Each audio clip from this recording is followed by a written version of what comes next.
China's shocking shoe sole tracker.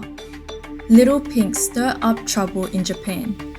Massive clash in Guangdong. Bloody fight by villagers for over 10 hours. Wedding heists becoming a trend in China. Hi everyone, welcome back to Open China. There's a new scandal in China that's got everyone talking. A shoe sole tracker. Yes, you heard that right. Some shoppers are reporting that they've discovered strange tracking devices hidden in the soles of their new shoes. Naturally, this sparked a wave of fear, with people quickly connecting it to the alarming number of missing persons cases among Chinese teenagers. According to Finance Cold Eye and other online influencers, more and more consumers are finding hard suspicious components after removing the insoles of their sneakers. Could this be a tracking device? People are wondering, who's behind this? Is it a sneaky manufacturer planting these devices? Or is there a bigger, more sinister agenda at play? One blogger even connected it to the celebrity Yu Long, suggesting that his oversized shoes could be hiding something. But the most chilling theory? These devices might be used to track young people, especially those aged 16 to 22. Many online users sarcastically said, "Buy shoes, get a free tracker. This is next-level surveillance technology." Others said, "Finally, it makes sense why so many young people are disappearing in China." In recent years, there have been frequent cases of mysterious disappearances of young people in China. For instance, the case of Hu Xingyu, a 15-year-old high school student from Shangrao, Jiangxi, who went missing after a late study session, caught the attention of many. On the day Hu Xingyu disappeared, he was wearing a white hoodie, black sports jacket, glasses, black and white striped pants, and White Warrior brand classic leisure shoes. After 106 days of searching, Hu Xingyu's body was found near a bamboo forest in Jinjishan, close to his school. The official ruling was that he had committed suicide, but the public remained skeptical about the official explanation. Hu Xingyu's case is just the tip of the iceberg. Some reports estimated that as many as several 100,000 young people go missing in China each year. One report even states, on average, 550 children go missing every day. In the past, there were schools that tried to provide students with smart uniforms equipped with RFID chips to track when students entered and exited the school gates, with real-time updates sent to parents and teachers. The controversy surrounding this system not only centered on potential privacy invasions, but also reminded people of a Big Brother type of real-time surveillance. Against this backdrop, the revelation of shoe sole trackers has reignited concerns among the public. One netizen joked that if you find a suspicious device in your shoes, don't destroy it. Instead, place it on a moving object like a bus or a stray dog, so the tracker thinks you haven't noticed, confusing those trying to track you. Of course, that's just a temporary fix. In a country that's already covered in countless Skynet-style surveillance cameras, it should be easy for the authorities to locate anyone who goes missing. So why are so many people still disappearing? Could it be that the real culprit is the authoritarian regime that controls everything? The classic antics of the brainwashed little pinks. These die-hard nationalists are so detached from the issues that really matter at home. Yet the moment they hear patriotism or anti-Japan, they act like they've been shot up with adrenaline. Recently, another little pink emerged to stir up trouble, this time in Tokyo, Japan. On November 16, a video was posted showing a Chinese man waving a gigantic Chinese flag in the middle of Tokyo. In the video, he can be seen waving the Chinese national flag at a major intersection with the caption reading, "Chinese from the Northeast, leading the charge on Japan. Here we come." But the funniest part? The Japanese didn't react at all. They completely ignored him, treating him like he was invisible. This little pink clearly thought he was going to make a scene, but in the end, it was just him waving a flag in solitude. Naturally, the internet had a field day with this one. One comment sarcastically said, "Why does every Chinese person need a visa to go anywhere?" Well, this video explains it. Others added, if there was a war, this guy will be the first to run. And of course, there were the classic remarks. If you were so patriotic, why not try waving your flag in North Korea or Russia? Another netizen sarcastically asked, what would happen if a Japanese person waved a Japanese flag in our country? Earlier, Japanese Prime Minister Sanae Takaichi's comments about the Taiwan contingency sparked strong backlash from China. The Chinese government even issued warnings to citizens about traveling to Japan, saying it was dangerous now. And yet this time, the Chinese Communist Party got a taste of its own medicine. This little pink waving the Chinese flag in Japan was like a slap in the face for the CCP.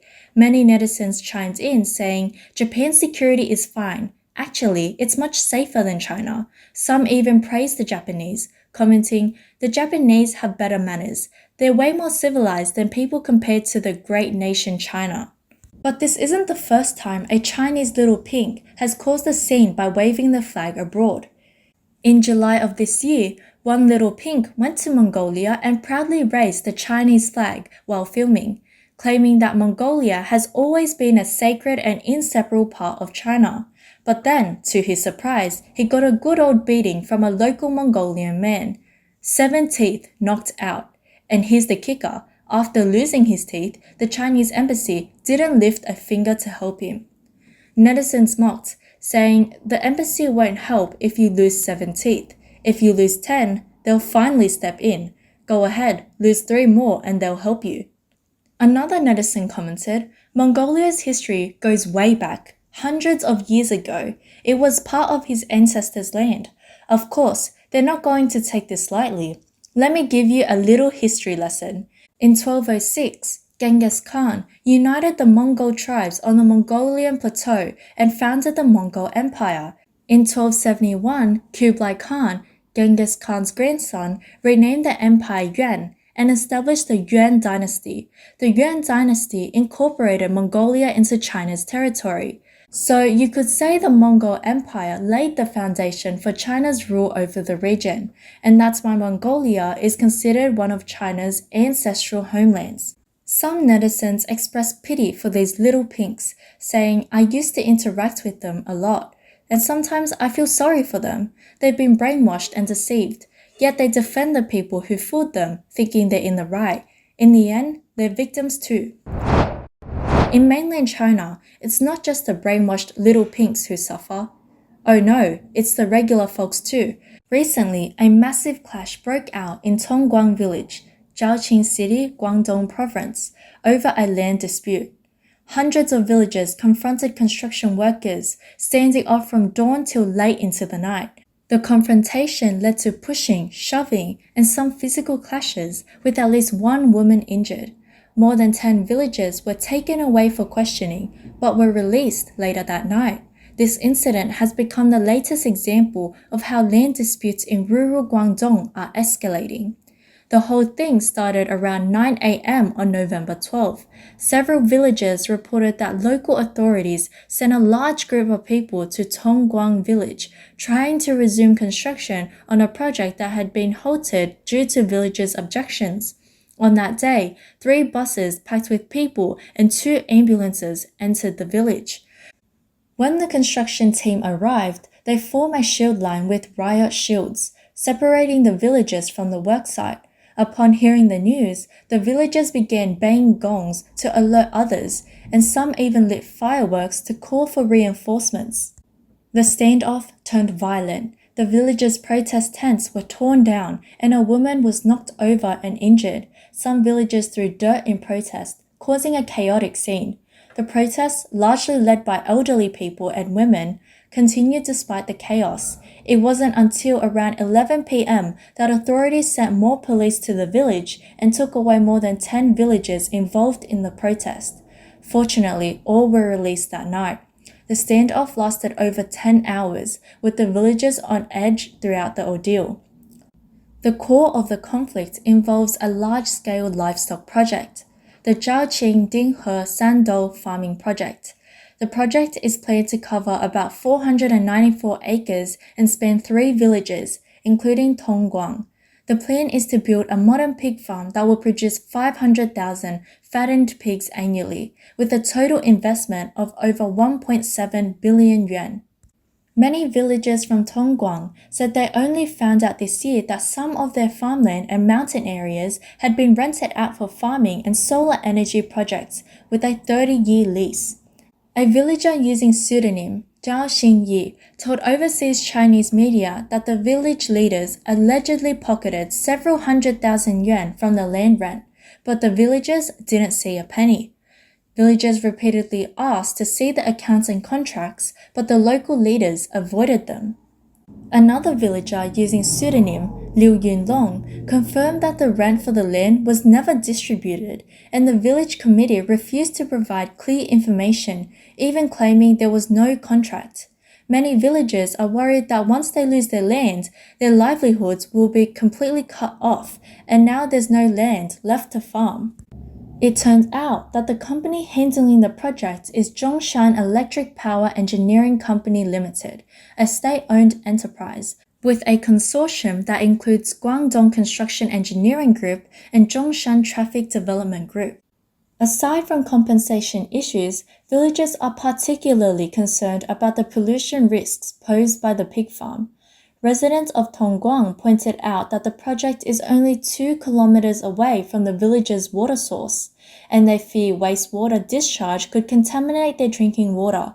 Since the project started in October last year, dozens of construction vehicles have passed through the village daily, causing constant disturbances. Tongguang, home to thousands of people, have seen villagers blocking construction vehicles since August, even managing to stop several vehicles and causing some collisions in mid-October. Work was forced to stop. But by November 12, the situation escalated into another large-scale confrontation. Villagers have been fighting for their rights for 5 months, with the government making numerous verbal promises to resolve the issue but failing to provide clear answers. One villager said, "They've dragged this out until now, and there's still no resolution." In fact, the conflict in Tongguang is not an isolated case. Since Guangdong launched the 3 Cleans, 3 Demolitions, and 3 Rectifications campaign in 2018, land and housing disputes have been on the rise. In January this year, villages in Pingjai, Leizhou, were affected by forced demolitions, with one villager being taken by police during a protest. Similar reports have surfaced, including unfulfilled compensation, private land contracting, and destruction of farmland. For example, in August this year, villagers in Yangchun, Yangjiang, accused authorities of seizing their land without compensation, while in June, villagers in Qikeng, Chaozhou City, complained that local officials collaborated with the town government to destroy farmland and privately contract the land for profit, leaving the villagers with no land to farm and no water to use. These kinds of incidents are spreading across Guangdong province, deepening the rural tensions. As of now, the land dispute in Tongguang village remains unresolved. The project is at a standstill, and neither the government nor the village committee has publicly addressed the village's concerns. The locals say they'll keep guarding the land until a reasonable resolution is reached. How this dispute will end is still up in the air. In Guangdong, villagers are fighting in bloodshed for their legitimate rights, but in Hennan's Xiangcheng, people are taking advantage of weddings to commit robbery. Recently, what should have been a joyous wedding was ruined by an unexpected roadside request for gifts. In a video filmed by bystanders, a middle-aged man is seen intercepting a wedding car at an intersection. Under the guise of asking for a gift, he demands red envelopes and cigarettes. When the bride and groom refuse, he blocks the car's path. This leads to a scuffle, and the newlyweds, who were expecting a day of celebration, are now dealing with this sudden gift demand, leaving them with no smiles and a need to call the police. In recent years, these wedding heists have become a common sight on social media. Just this October in Zhoukou, Henan, a newlywed couple was blocked by several elderly people who demanded red envelopes and cigarettes. When they politely gave something, the elderly wouldn't leave, and were eventually removed by the driver. In April 2025, in Changchun, Jilin, a man intercepted a wedding convoy, forcibly demanding red envelopes and even broke off a Golden Man emblem from a Rolls-Royce in the wedding procession. In November 2022, in Fuyang, Anhui, a man blocked a wedding car with a tricycle and even stuck his leg under the car, using intimidation to demand red envelopes. Wedding car gift demands, used by a traditional custom in some parts of China, neighbors and friends would ask for or give red envelopes or candy, symbolizing interaction and blessings. But somehow, this tradition has been twisted into a forced demand, with some even viewing it as a money-making method. So, is this practice illegal? A partner at Beijing's Kyoto law firm, Xu Wei, explained that traditionally, asking for small gifts like candy or red envelopes is voluntary and does not violate the law. However, if people block wedding cars and demand money with the intent of illegally taking possession and using pressure tactics like blocking the road, it clearly crosses the line into illegal behavior. Xu Wei pointed out that robbery requires violence or threats severe enough to prevent the victim from resisting. Most wedding car interceptors use soft coercion, pressuring the newlyweds not to delay the auspicious hour or causing embarrassment. This falls under extortion. If the amount reach a certain threshold, for example, 1,000 to 3,000 yuan, or if done repeatedly, the perpetrators could face criminal punishment. In rare cases, intercepting wedding cars could escalate to robbery. If they hit the car, pull the doors, or use violence, that's enough for a robbery charge, with a minimum sentence of 3 years in prison, even if no money is taken. Xu Wei also reminded that even if the newlyweds don't comply, the act of disturbing public order itself could result in punishment under public security laws.